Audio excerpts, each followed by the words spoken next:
Well, folks, this is going to be quite the weekend for Pierre and the Conservatives as Monday quickly approaches.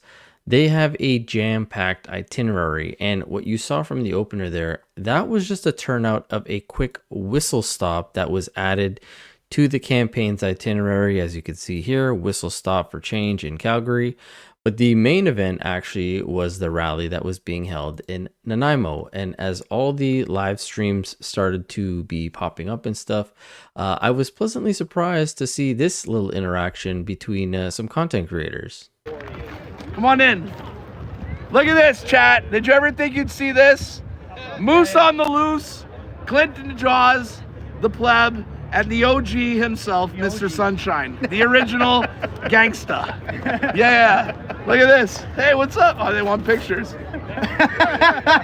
Yes.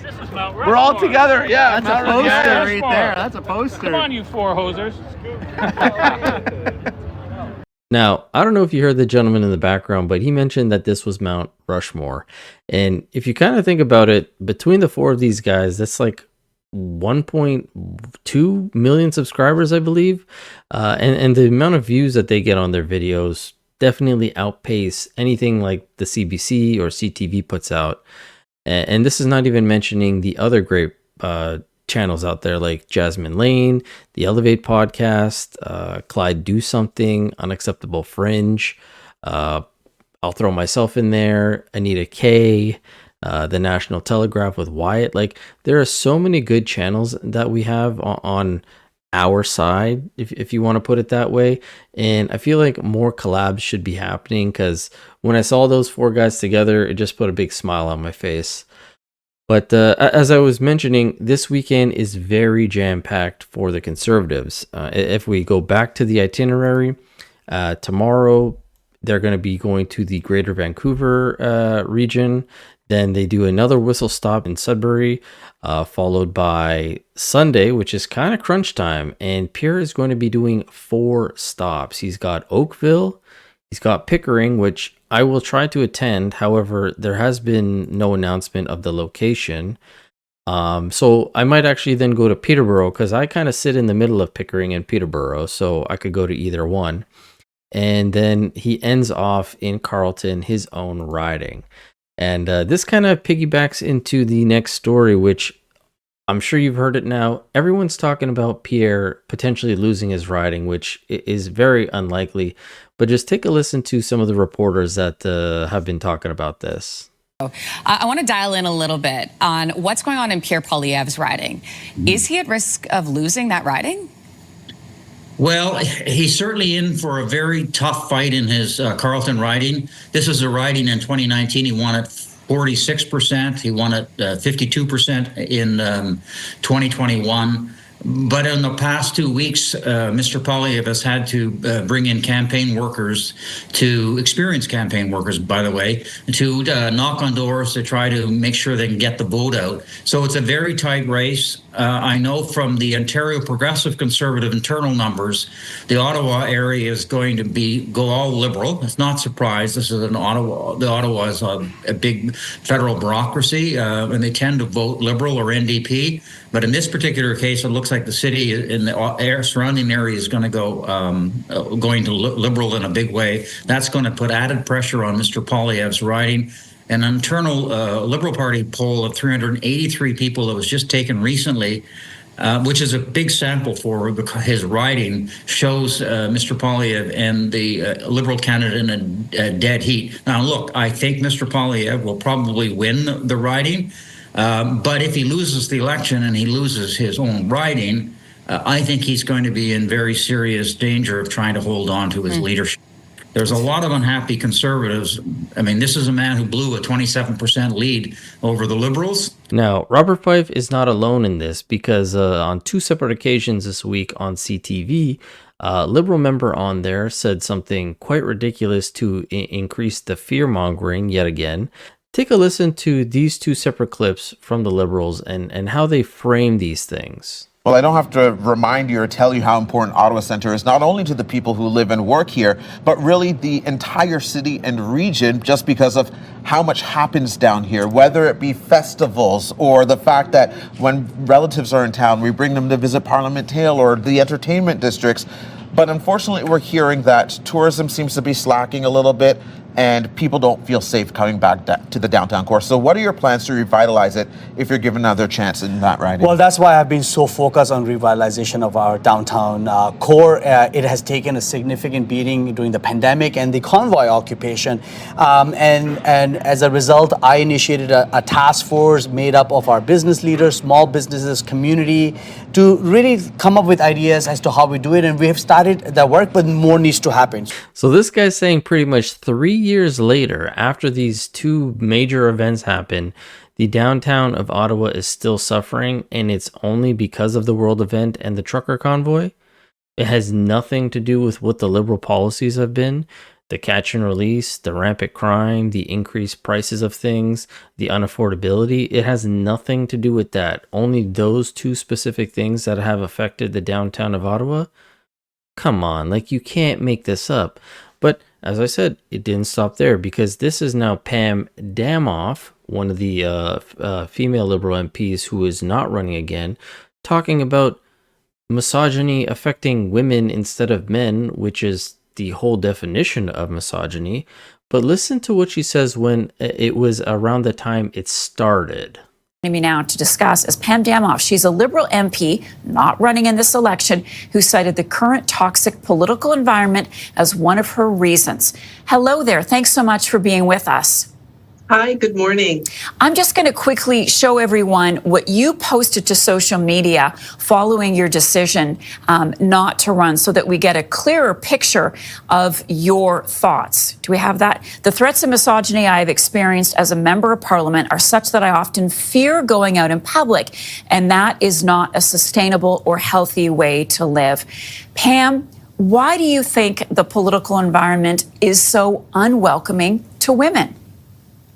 Well, women are certainly targeted for threats and misogyny, and more so than men are in the House of Commons. It's been the case since I first got elected, but it got worse, and it got much worse in 2022 after Pierre Poilievre was elected leader, and just the type of rhetoric that gets put out into the universe seems to give people the license to attack elected officials, especially women. Was it mostly on social media, or was it ever to your face? No, it was in person as well. And that was sort of where the line crossed for me, going grocery shopping in Burlington, Ontario, and having someone start cursing and swearing and say I should be in jail, that I'm corrupt.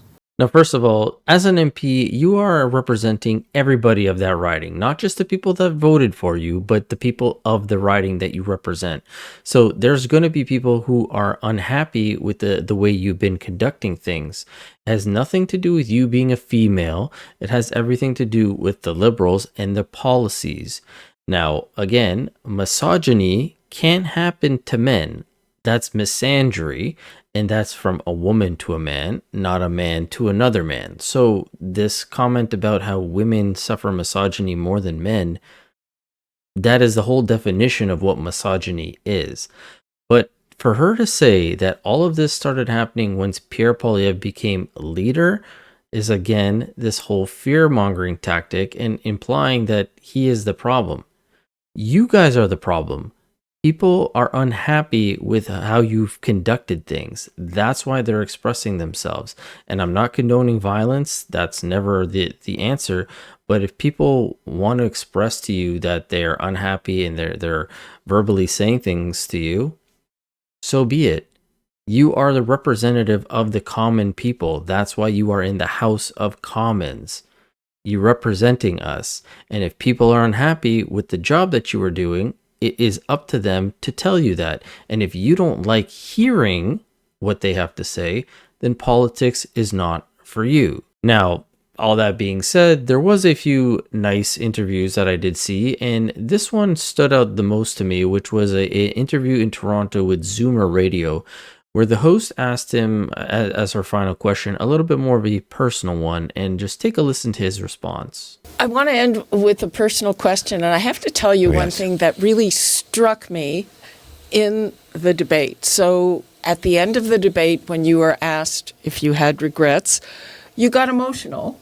It looked like you were tearing up, which I don't find particularly strange, but the reaction was, oh my God, he got emotional and it looked sincere. And then a bunch of other pundits came in, well, the others, they were sincere as well. I mean, what do you make of that reaction? Well, I'm sure the other guys were sincere. I don't have any reason to doubt that. I've been traveling the country for so long now. Like, I kicked off my leadership race in February of, what was it, February? 22. So that means it's been 3 years and 2 months. She's got a better memory than I do. And my policy had been that at every rally, I would park myself in front of a flag. We'd have a photo line, and I'd sometimes stay there for 4 hours. And I shake hands with every single person who wants to meet me.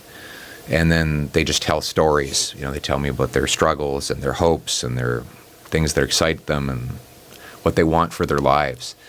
And I always feel very in awe that people's lives, the trajectory of their lives depends on what I do. I don't take that for granted. And